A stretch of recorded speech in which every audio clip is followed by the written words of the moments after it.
వివిధ గ్రామాల నుండి మానుకోట నుండి విచ్చేసిన మా అన్నదమ్ములకు ఆడబిడ్డలకు మా గిరిజన ఆడబిడ్డలకు అన్నదమ్ములకు పాత్రికేయ మిత్రులకు అందరికీ శిరస్సు వంచి హృదయపూర్వకంగా నమస్కారం. జై తెలంగాణ.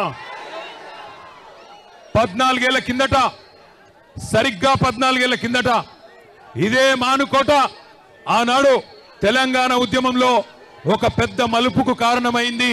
ఇదే మానుకోట. మళ్ళీ ఈరోజు ఈ కాంగ్రెస్ ప్రభుత్వానికి నియంతలాగా విర్రవీగుతున్న ఎస్సీ ఎస్టీ బీసీల భూములు గుంజుకుంటా ఏం చేస్తారో చేసుకోండి అంటూ విర్రవీగుతున్న ఈ కొత్త నియంత రేవంత్ రెడ్డికి బుద్ధి చెప్పేందుకు కదిలి వచ్చిన మా తోబుట్టువులందరికీ పేరు పేరున హృదయపూర్వకంగా నమస్కారాలు. అసలు ఏం జరిగింది లగచర్లలో మీకు ఒక్క నిమిషం చెప్పాల్సిన బాధ్యత మా మీద ఉన్నది. ఎందుకు వచ్చిన మానుకోటకు చెప్పవలసిన బాధ్యత మా మీద ఉన్నది. లగచర్లలో ఏం జరిగింది అంటే, కొడంగల్లో ముఖ్యమంత్రి గారి నియోజకవర్గంలో ఏం జరుగుతా ఉన్నదంటే, ఒక్క మాట మీరందరూ దయచేసి జాగ్రత్తగా వినాలా. 9 నెలలుగా లగచర్లలో, దుద్యాల మండలంలో, కొడంగల్లులో అక్కడ ఉండే గిరిజన రైతులు, అక్కడ ఉండే దళిత రైతులు, అక్కడ ఉండే బీసీ రైతులు తిరగబడ్డారు ముఖ్యమంత్రి మీద. 3,000 ఎకరాల భూములు, మరి పేద చిన్న సన్నకారు రైతుల భూములు ఫార్మా విలేజ్ కోసం అని చెప్పి తీసుకుంటానని చెప్పి ముఖ్యమంత్రి ఈ ప్రభుత్వం మరి కాగితాల మీద కాగితాలు కదుపుతుంటే, అక్కడ ఉండే మా లంబాడ అన్నదమ్ములు, మా బంజారా ఆడబిడ్డలు తిరుగుబాటు చేసిండ్రు. 9 నెలలుగా అక్కడ టెంట్ వేసుకొని ధర్నా చేస్తా ఉన్నారు. ముఖ్యమంత్రి, నువ్వు మా ఓట్లతో గెలిచినావు, మా మాట విను, ఈ నిర్ణయం మార్చుకో అని చెప్పిండ్రు. కానీ 9 నెలలకెళ్ళి ముఖ్యమంత్రికి టైం దొరకలేదు, ముఖ్యమంత్రికి సమయం దొరకలేదు. సొంత నియోజకవర్గంలో ఓటేసి గెలిపించిన అక్కడి ఆడబిడ్డలు, గిరిజన ఆడబిడ్డలను కానీ, అక్కడ ఉన్న దళిత అన్నదమ్ములను కానీ కలుసుకునే టైం ముఖ్యమంత్రికి లేదు. ఎక్కే విమానం, దిగే విమానం, ఢిల్లీకి పోవాలి రావాలి 28 సార్లు వేయండు, 28 రూపాయలు కూడా తేలేకపోయిండు. అట్లాంటి ముఖ్యమంత్రి ఈరోజు సొంత నియోజకవర్గంలోనే ఈరోజు తిరుగుబాటును ఎదుర్కొంటా ఉన్నాడు. మొన్న జరిగింది అధికారులకు వ్యతిరేకంగా జరిగిన నిరసన ప్రదర్శన కాదు. అధికారులు పోతే నిరసన వ్యక్తం చేసిండ్రు. అదే రేవంత్ రెడ్డి పోతే ఉరికిచ్చి కొట్టేటోళ్ళు మొన్న మా గిరిజన అన్నదమ్ములు. ఇది వాస్తవం. ఎందుకంటే మీకు తెలుసు, ఇదే భారతదేశంలో ఈయన కంటే నేను చాలా గొప్పవాడిని అనుకునే నరేంద్ర మోడీనే, భారత ప్రధానమంత్రినే సంవత్సరం పాటు రైతులు ఆందోళన చేస్తే ఆ నల్ల చట్టాలు వెనుకకు తీసుకోక తప్పని పరిస్థితి. అది రైతుల పవర్ భారతదేశంలో. ఇలా రైతులతోనే పెట్టుకున్నాడు రేవంత్ రెడ్డి. చిన్న సన్నకారు రైతులు బక్కజిక్కిన ప్రాణాలు, వాళ్ళతోని ఇలా జులుం చేసే ప్రయత్నం చేస్తా ఉన్నాడు. మమ్మల్ని అన్నాడు, మాకు డీజీపీ గారికి ఫోన్ చేస్తే మానుకోటలో ధర్నా ఉన్నది, మా గిరిజన అన్నదమ్ముల కోసం, మా గిరిజన రైతుల కోసం, మా ఆడబిడ్డల కోసం, ఎవరినైతే మీరు ఇవాళ జైల్లో పెట్టినరో 30 మంది రైతులను, వాళ్లకు సంఘీభావంగా మానుకోటలో ఉండే మా బంజారా అన్నదమ్ములు కదులుతున్నారు అంటే, ఆయన అంటాడు డీజీపీ గారు, అయిపోయింది కదా లగచర్ల, ఇక్కడెందుకు అంటాడు, మానుకోటలో ధర్నా ఎందుకు అంటాడు. ఒక్క మానుకోటలోనే కాదు రేవంత్ రెడ్డి, ఈ రాష్ట్రంలో అవసరమైతే ఎక్కడెక్కడ బీద వాళ్ళు ఉన్నారో, ఎక్కడెక్కడ గిరిజన రైతులు ఉన్నారో, ఎక్కడెక్కడ మా దళిత అన్నదమ్ములు ఉన్నారో, ఎక్కడెక్కడ బలహీన వర్గాల అన్నదమ్ములు ఉన్నారో, మొత్తం 119 నియోజకవర్గాల్లో అవసరమైతే ఆ కొడంగల్ బక్కజిక్కిన రైతుల కోసం తప్పకుండా బీఆర్ఎస్ పార్టీ ధర్నా చేస్తుంది, కదం దొక్కుతుంది, కదులుతుంది. నీ ప్రభుత్వాన్ని కూకటి వేళ్లతో పెగిలించేదాకా వదిలిపెట్టమనే మాట కూడా విజ్ఞప్తి చేస్తా ఉన్నా. ఇంకొక మాట నేను అడుగుతా ఉన్నా, మిమ్మల్ని ఆలోచించమని కోరుతున్నా. ఎవరి కోసం? ఫార్మా విలేజ్ అల్లుని కోసం అక్కడ ఫార్మా దుకాణం పెట్టి వాళ్ళ సొంత అల్లుని కోసం ఇవాళ పేదవాళ్ళ భూములు గుంజుకునే ప్రయత్నం చేస్తా ఉన్నాడు. ఈ ముఖ్యమంత్రి పేదోళ్ళ కోసం పనిచేస్తలేడు. అదాని కోసం, అల్లుని కోసం, అన్నగాని కోసం, తమ్ముడి కోసం, వాళ్ళ కోసం తప్ప రాష్ట్రంలో రైతుల కోసం కానీ పేదవాళ్ళ కోసం కానీ ఈ ముఖ్యమంత్రి పనిచేస్తలేడు. ఒకసారి ఆలోచించండి. ఇంకో 10 రోజులైతే సంవత్సరం నిండుతుంది రేవంత్ రెడ్డి ప్రభుత్వం కూర్చొని.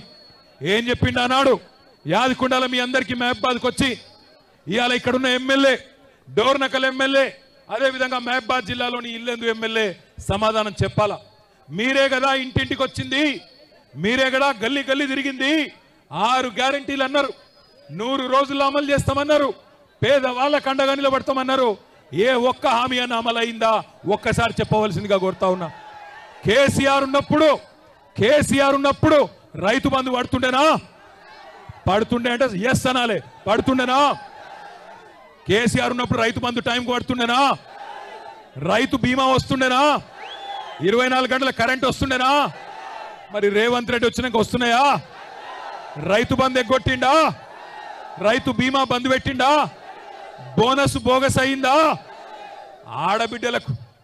ఆడబిడ్డలకు చెప్పిండు కదా నెలకు 2500 ఇస్తానని వచ్చినాయా మహాలక్ష్మి అన్నాడు మహారాష్ట్రలో కూడా తన్నులు తిన్నాడు మహారాష్ట్ర పోయిండు అక్కడ ఆడబిడ్డలు కూడా బుద్ధి చెప్పిరు వీడు పచ్చి లంగా తెలంగాణలో ఆడబిడ్డలను మోసం చేసిండు మమ్మల మోసం చేసేందుకు వచ్చిండని చెప్పి మహారాష్ట్రలో ఉన్న ఆడబిడ్డలు చైతన్యం ప్రదర్శించిండ్రు కాంగ్రెస్ పార్టీని తన్ని ఎలగొట్టిండ్రు నేను మిమ్మల్ని కోరేది ఒకటే మానుకోటలో ఇక్కడికి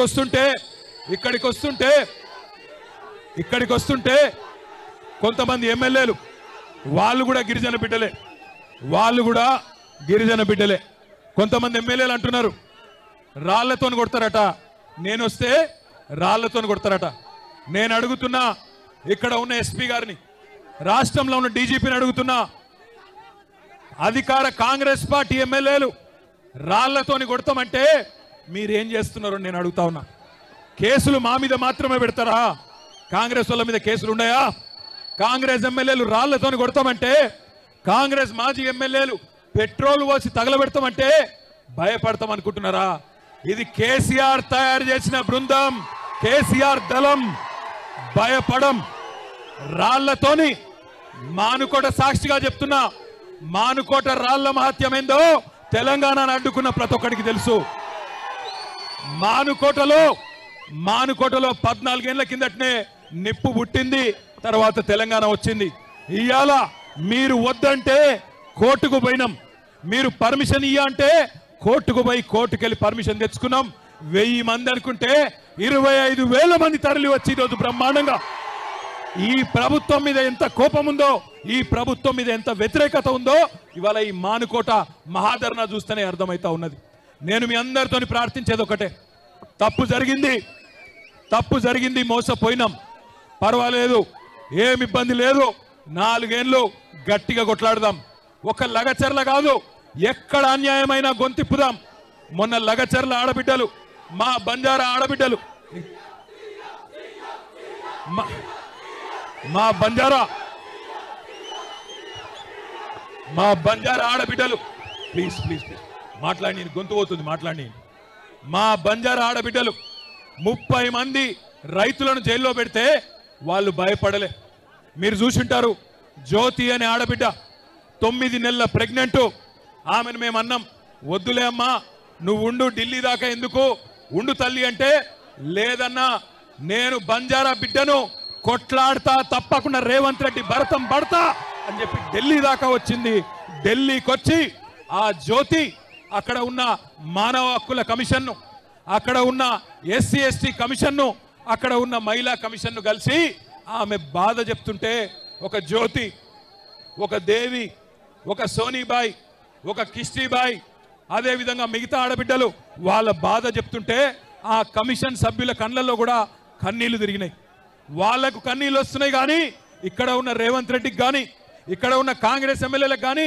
గిరిజన బిడ్డల కష్టాలు కనబడతలేవు అందుకే నేను అనేది లగచర్లలో జరిగింది ఇవాళ రేపు మనకు కూడా జరగచ్చు రేపు మానుకోటలో కూడా జరగచ్చు రేపు మిర్యాలగూడలో జరగచ్చు సాగర్లో జరగచ్చు రాష్ట్రంలో ఎక్కడైనా జరగచ్చు అందుకే ఒక దగ్గర ఒక్కలకు అన్యాయం అయితే ఎట్లయితే ఒక కాకికి దెబ్బ తగిలితే 100 కాకులు వచ్చి కావుమని కాపాడుకుంటాయో అట్లాగే తెలంగాణలో ఏ గిరిజన బిడ్డకు అన్యాయమైనా ఏ గిరిజన ఆడబిడ్డకు అన్యాయమైనా రాష్ట్రం అంతా కదలాలే మా గిరిజన అన్నదమ్ములు కదం దొక్కాలని విజ్ఞప్తి చేస్తా ఉన్నా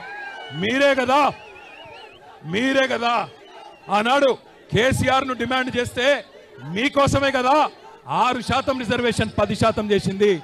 6% రిజర్వేషన్ చేసింది, 10% కేసీఆర్ గారు చేసిన మాట వాస్తవమేనా? కేసీఆర్ గారు 6% రిజర్వేషన్ 10% చేసిన మాట వాస్తవమేనా? వాస్తవమేనా కాదా? పోడు భూముల పట్టాలు ఇచ్చింది వాస్తవమేనా? తాండాలు పంచాయతీలు చేసింది వాస్తవమేనా?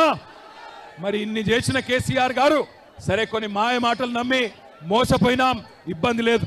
కానీ రేపటి రోజున ఈ రేవంత్ రెడ్డిని కాంగ్రెస్ ప్రభుత్వాన్ని మానుకోటలోనే కాదు ఊరూరా ఉరికిచ్చి కొట్టే బాధ్యత కూడా, ఉరికిచ్చి ఓట్లతో తరిమే బాధ్యత కూడా మీరే తీసుకోవాలా. మానుకోట ఇది మొదటి అడుగు మాత్రమే, ఇది మొదటి అడుగు మాత్రమే.